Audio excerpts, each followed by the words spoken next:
Who is Killa Tooma? Killa Tooma is a rap artist from the Virgin Islands. Was born in the US Virgin Islands, but grew up in the British Virgin Islands.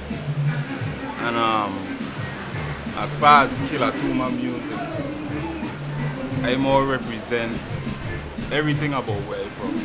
From the beautiful beaches to the streets, which is mostly what I speak about, but that's mainly who Killa Tooma is.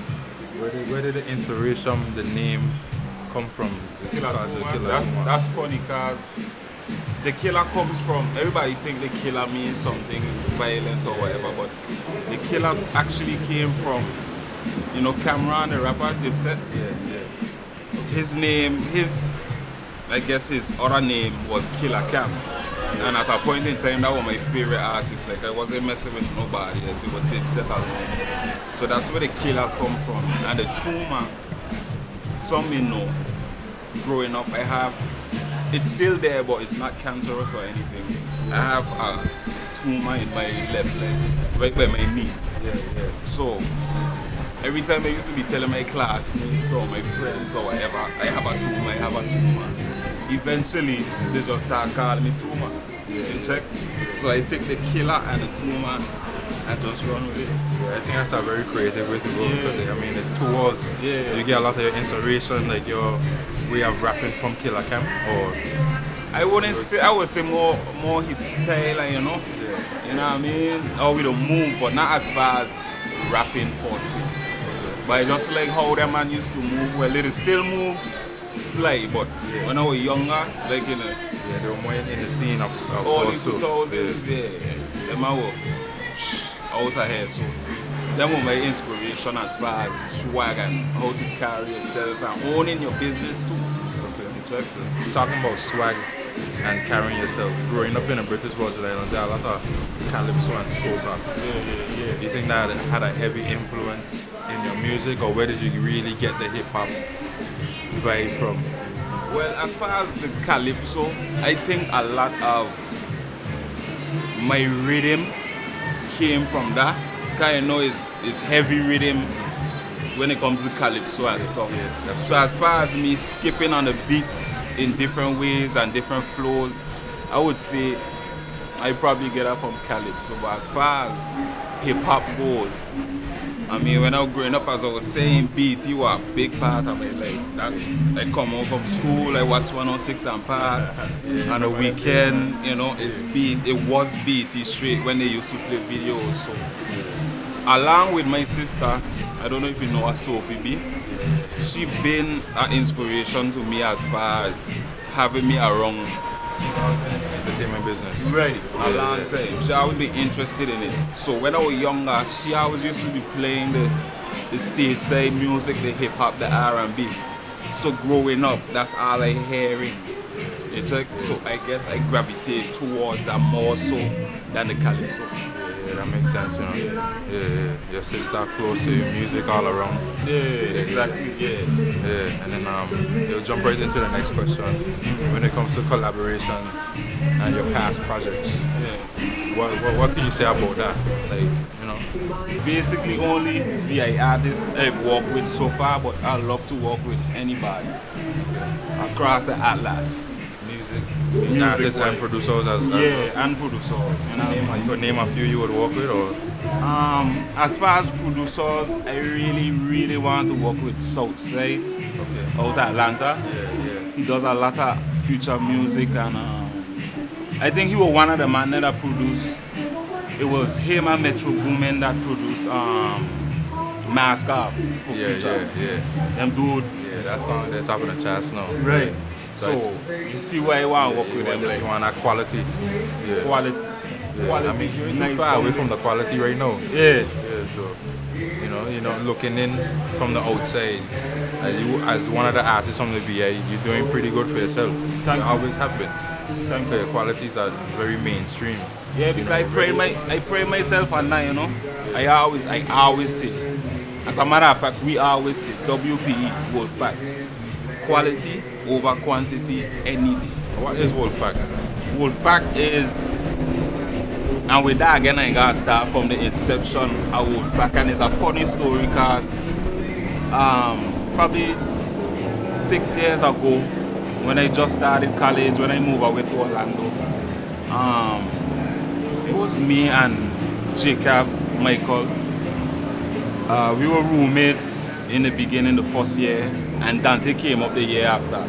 That's our next member of the Wolfpack Entertainment.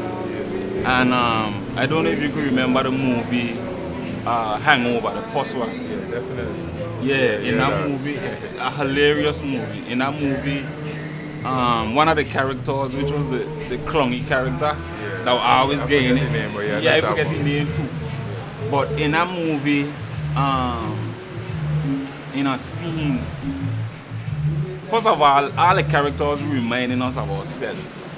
Because at that point, we were like, not there, but we were close to it. We were having fun. We had just started college. We used to have parties every weekend. You could, you know what I mean? You could be a testament to that.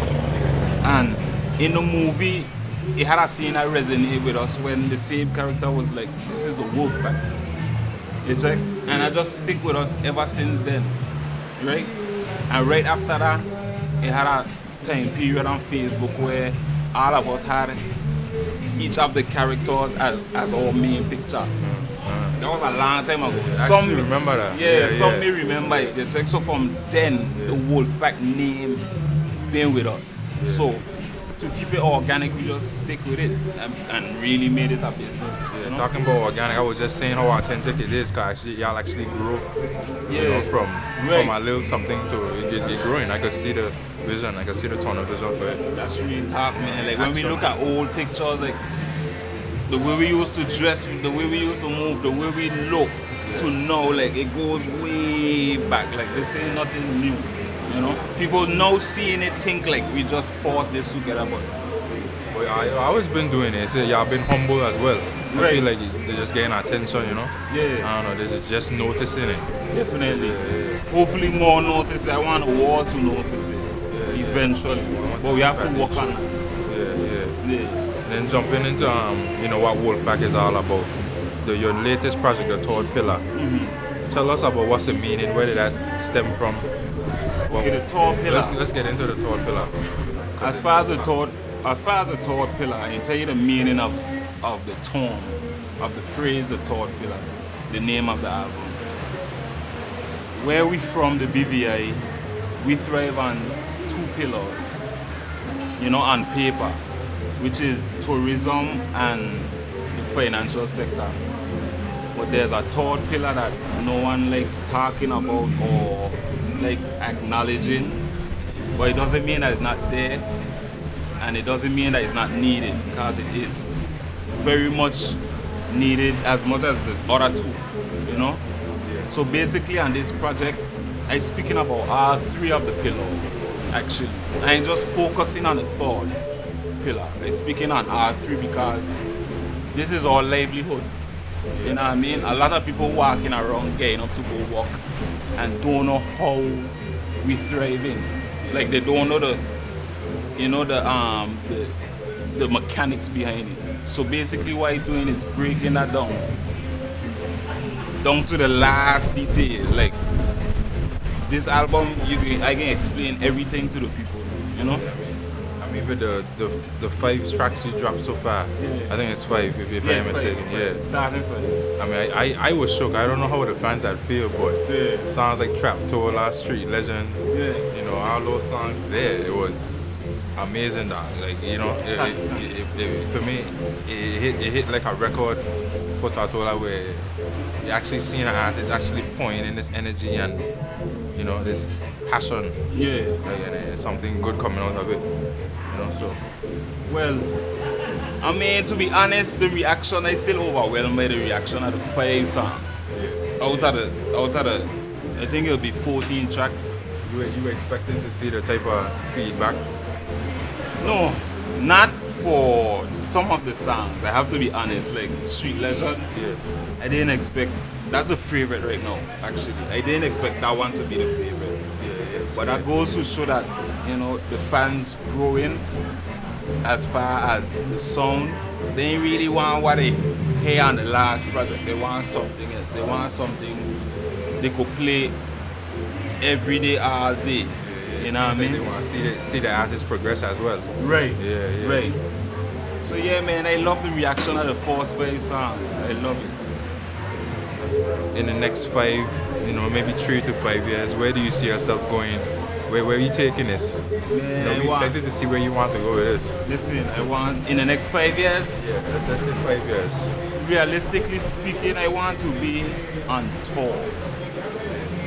Getting a wall to know who I am and what I represent, because it's hard to do from here. Even though we have the internet, etc., I still need to hit the concrete and really, touch the people and get out there so they can hear me and see me.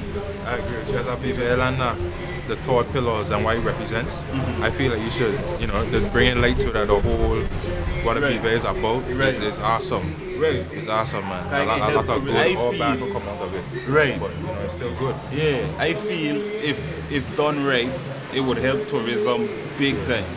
You check?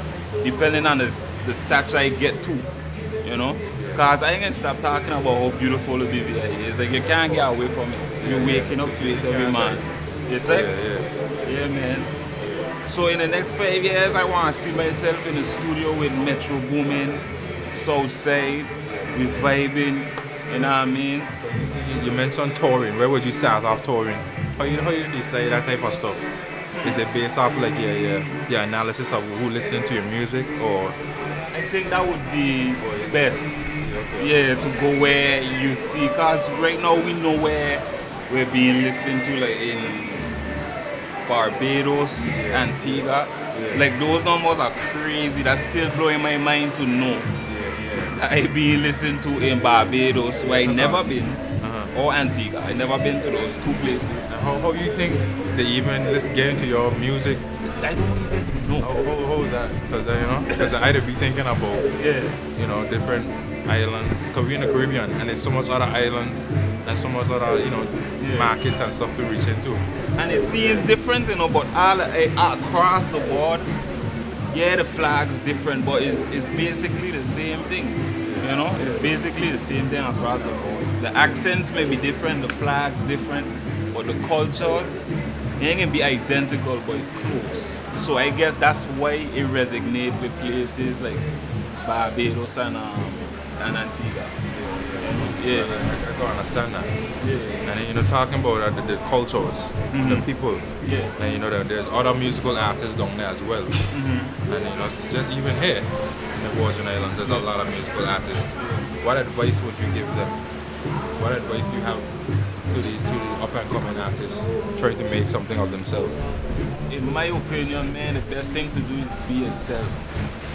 The minute you try to be something else, it ain't gonna work out for you. You have to be you, because you could only, I know this is some, kind of confusing, but you could only be yourself forever.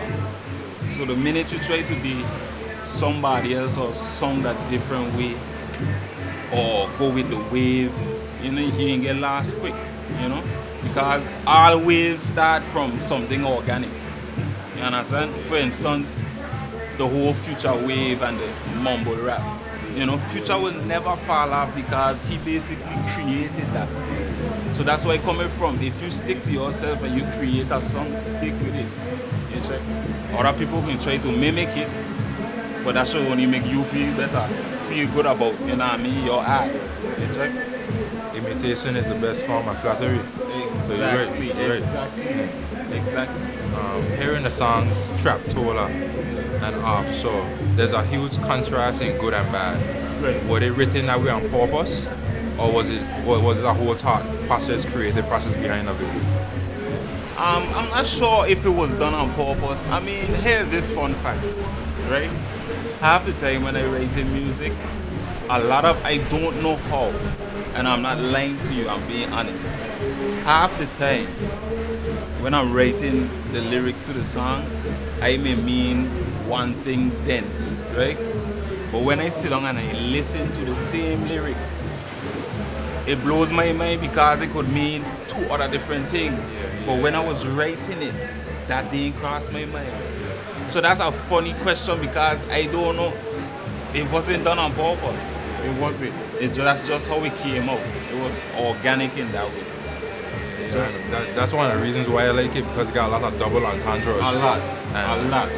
I write sometimes, and double entendres really catch your interest, Right. So it really gravitated. And it's best when you yourself, the writer, don't catch it until after. I don't know how that works, but it happens to me a lot, dog. Like, I would say something, and then when I listen back to it, I'll be like, that could mean this too.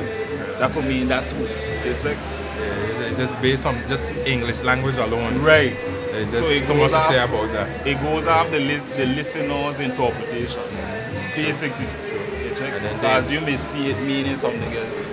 I'm the writer. Somebody else may see it meaning something else. And to me, that's beautiful. That one song could mean so many different things to different people. And that's how it should be. That's how music should be. Yeah, you're right. That's how art should be. That's interpreting their reasoning. Yeah. And I see myself doing that with your music. You write about that. Yeah. Thanks, man. Yeah, man.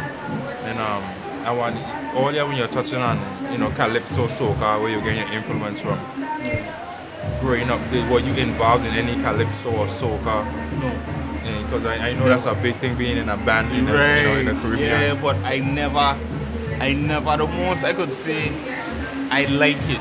You know what I mean? When a certain rhythm drop, you know what I mean? Depending on who make the rhythm, you can't do nothing but move your body. It's like something that take over you. Yeah, but as far as me making calypso, never did. I enjoy calypso. I go to the Juve. You know what I mean? I used to go jams. I don't go as much no more. But I still listen to soca on my personal time too. I just love the rhythm. It's just, you know what I mean? It's something about the rhythm that I can't personally explain, but it makes as it drops. As it, you know what I mean? Yeah, that's a VI thing. Yeah. And we really got our true special music. Right, that's true. And because that song, as I was saying earlier, you know what I mean, the flag's different or whatever, but we have this song. The whole chain of islands love soca, but the Virgin Islands soca has this distinct song. It's really African as well. Yeah, like the drum patterns, you're right. It's like, and that goes back to that. At the end of the day, that's where we come from. Yeah, you're right. It's like it's in the blood, so that ain't going nowhere. We come with that, and that's gonna live on. So touching on that as well, can we see Killa Tooma rapping on some soca beats, calypso beats in the future? Definitely. Once it's the right beat. It definitely has to be the right beat. Of course, it can be the right beat. Yeah, but I've seen some other artists do it. I would love to see Killa Tooma touch that a little bit. But walk on your stuff first. Actually, it's funny you brought that up, cause right after the 5 tracks came out, like 3 days later, the actual official Vibe 284 page contact me on Instagram, and I was like, yo, we need a acapella, we need to do over this song. So it's funny you touch on that. That's good to hear, dog. Vibe, that's one of them. I think they're popping. I'm not too keen on who popping, but they're on the top right now. Shout out to Jugu, you know what I mean? Shout out to all of you know what? Shout out all the bands. You know what I mean? So what moment you realize that? Well, let me word it a different way. What was your defining moment when you realized you had to take music seriously, or that you did take it seriously? When did that happen? Because I know sometimes you can have that epiphany. Just be like, you want to go in, Yeah. It was definitely after seeing the reaction to 96, the way in. Yeah. After that, I was like, yo, ain't no way I can do this. Before that, I was dropping songs here and there, doing features, you know what I mean, not taking it serious, not seeing myself as a rapper really. I just knew I had the talent, I could write. I've been a writer, no matter what, whether it's stories or whatever. I know I had that. But as far as seeing myself as a rap artist, that happened after 96. When I see the reaction to a visual-less project. You check? And visuals mean a lot in today's culture. So when I see how it was taken by even in the US VA, you know what I mean? I have a partner in St. Croix, he always telling me, yo, you over here playing all the time, man. So when I see that, like, yo, I could do this. Once I put my mind to it, once I cut out the distractions, I could do it and I will do it. Yeah. I will do it. Yeah. The way in 96, you said that's when you really had your moment, right. when you saw the feedback, the reaction from fans. Right. And you touched on saying that it was a visualless album. Yeah. There's an album, man. It was a mixtape. Yeah. That's a mixtape. Yeah. And just doing that analysis for the BVI, do you think are we gonna expect any visuals from the third pillar, or is it going to be similar to the way? No. You should. Not should. There will be visuals for the third pillar. Yeah. Well, what's the? I don't know. You plan on putting out a video for any other songs, or? Yeah, a few of the songs actually. Okay.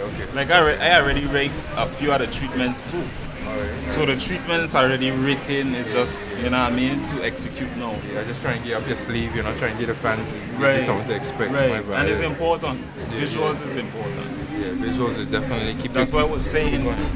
Because of 96 not having visuals and the reaction it got. What if it did? Like, that's what I think about. So when I see the plays and when I in town and I going on the road, I walking for lunch and somebody pass playing 96, I like, yo, you could do this. I don't think people will have a problem paying for quality music. That moment your dream comes to life too. Yeah. So Killa, just want to say thanks for coming out today. Thanks for inviting me here. Yeah, definitely. It's a family business. Yeah. The food was nice. Had a painkiller. Fusions. Had to have a painkiller. You shouted out in Trap Toll, I believe. Definitely. I had one too, but I couldn't finish it. Yeah, man. It was nice, dog. I mean, this experience. I never did this before. Like, these are things we're looking at. I never did these things. Yet the response to my music is so overwhelming. So I feel we could do this. We definitely can do this stuff. Definitely. And for my fans, I want you to keep posted, keep your ears out. You know what I mean? Keep your eyes on all of my social medias at Killa Tooma, everywhere. Instagram, Twitter, Facebook, SoundCloud. We come in. And we come in with a vengeance too. And we don't plan to stop at all. Definitely. WPE for life. For life. Yes. Jacob, Dance, I see you, Sham, Jermaine, you know what I mean? Everybody who been supporting me. I love you. And I want you to continue loving me. We're going to do this together. Believe me.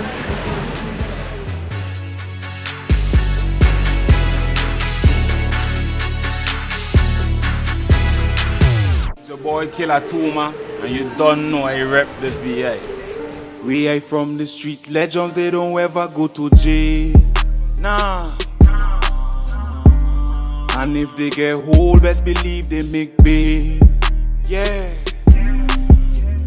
Represented by a lawyer, they would never tell the tale. Nah. Could give up, but why you saying if it ain't coming from my scale? Yeah. It's like a waste of the time.